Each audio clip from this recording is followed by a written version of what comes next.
Bismillahirrahmanirrahim. Assalamualaikum warahmatullahi wabarakatuh.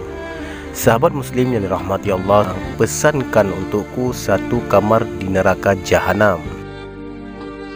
Sebelum melanjut dalam kisah ini, bagi sahabat muslim yang ingin berlangganan dengan channel ini, dengan cara tekan tombol subscribe, komen, dan lonceng notifikasi agar channel ini semakin bermanfaat untuk semua orang.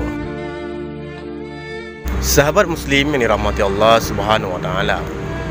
Pada suatu hari, seorang gadis yang terpengaruh dengan cara hidup bermasyarakat barat menaiki sebuah bis mini untuk menuju ke tujuan di wilayah Iskandaria.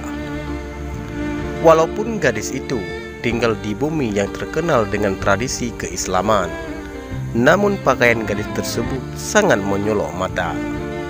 Bajunya agak tipis dan seksi, hampir terlihat segala yang patut disembunyikan bagi seorang perempuan dari pandangan lelaki yang bukan mahramnya. Gadis itu usianya sekitar 20 tahun. Di dalam bis itu ada seorang tua yang dipenuhi uban dan menegurnya. "Wahai ukti, alangkah baiknya jika kamu berpakaian yang baik, yang sesuai dengan ketimuran dan adat serta agama Islam kamu.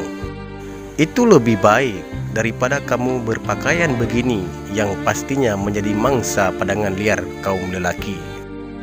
Namun, nasihat itu dijawabnya dengan kuasa yang menentukan aku bakal berada di surga atau neraka. Setelah menghamburkan kata-kata yang sangat mengiris perasaan orang tua itu, gadis itu tertawa mengejek panjang.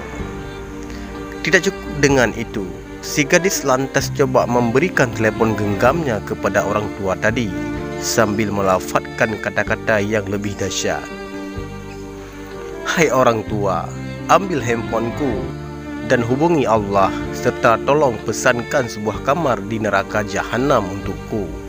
Ia berkata sambil ketawa terkekeh-kekeh tanpa mengetahui bahwasanya dia sedang mempertikaikan hukum Allah dengan biadab. Orang tua tersebut sangat terkejut mendengar jawaban dari si gadis manis itu. Sayang, wajahnya yang ayu tidak sama dengan perilakunya yang buruk. Penumpang-penumpang yang lain turut terdiam, ada yang mengelengkan kepala kebingungan.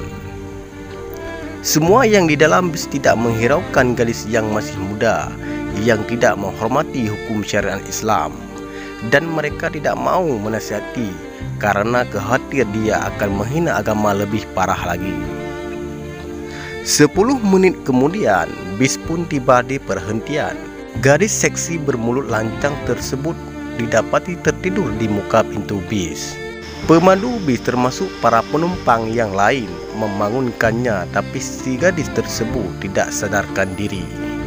Tiba-tiba orang tua tadi memeriksa nadi si gadis. Sedetik kemudian dia mengelengkan kepalanya. Gadis itu telah kembali menemui Rabbnya dalam keadaan yang tidak disangka-sangka. Para penumpang menjadi cemas dengan berita yang mengemparkan itu.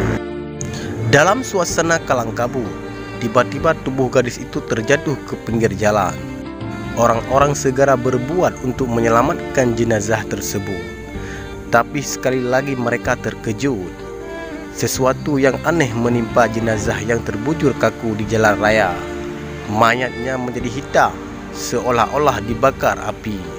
2 bahkan 3 orang yang coba mengangkat mayat tersebut juga keheranan karena tangan mereka merasa panas dan hampir terbakar. Kamar di neraka jahanam dikabulkan Allah Subhanahu wa taala.